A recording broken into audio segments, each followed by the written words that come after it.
Good day, everybody. Well, today I thought we'd talk a little bit. As you know, I try to do some videos in the class from time to time.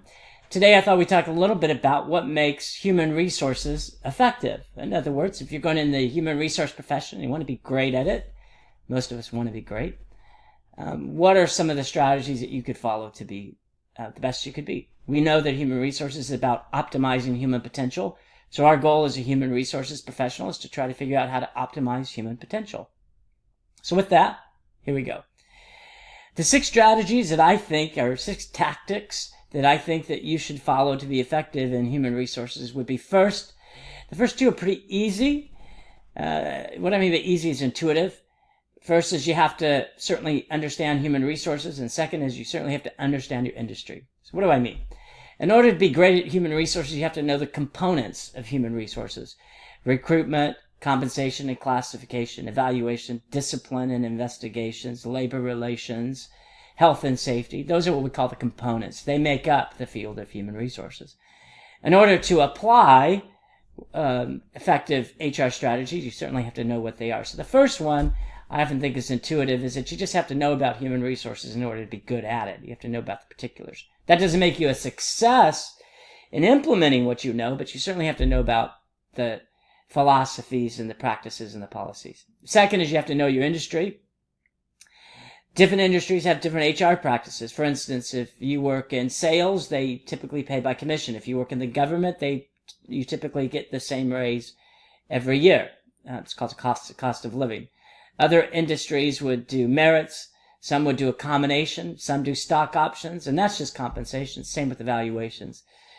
And so you have to understand the industry that you work in. Education's different than healthcare, different than Silicon Valley and technology. So you have to understand the differences within those fields.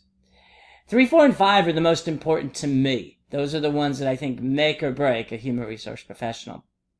The third one is what I call build relationships. Human resources is about people. It's about hiring people, managing people, motivating people. It's about working with unions, about working with management, working with leaders, working with employees, working with applicants. You have to be able to build relationships. You have to be able to build relationships in order to build success. A majority of HR professionals, a majority of people in the HR profession is concerned with building these types of relationships. And so you must be a person that people want to work with, and that someone can be trusted, and that you can build relationships, whether it's in negotiations, hiring, health concerns. You have to be able to work with people. I've seen it so many times in my lifetime of HR, where if you have a relationship with people, the successes tend to be much more pronounced. Fourth is that you have to be able to have what I call absolute credibility. Absolute credibility, because in HR we have access to the most sensitive and personal information. You have to be able to be somebody that people are going to share something with. You can't effectively resolve issues unless you know what the issues are. And absolute credibility is one. Management comes to you and says, we have an issue, we need to increase productivity, we have to deal with employees. And your voice, what you convey to that manager, they have to walk out of it, they're saying, I'm going to do what that person says because they have credibility. It's just a critical aspect. And what I would say is the final one is, or the fifth most important. There's others as well, but I think I'm just going to go with the fifth most important, is what I call you have to be able to solve the problem. I say often to staff, success matters. No matter what happens, no matter what you do, success matters. So solving the problem in this profession always requires you to be right.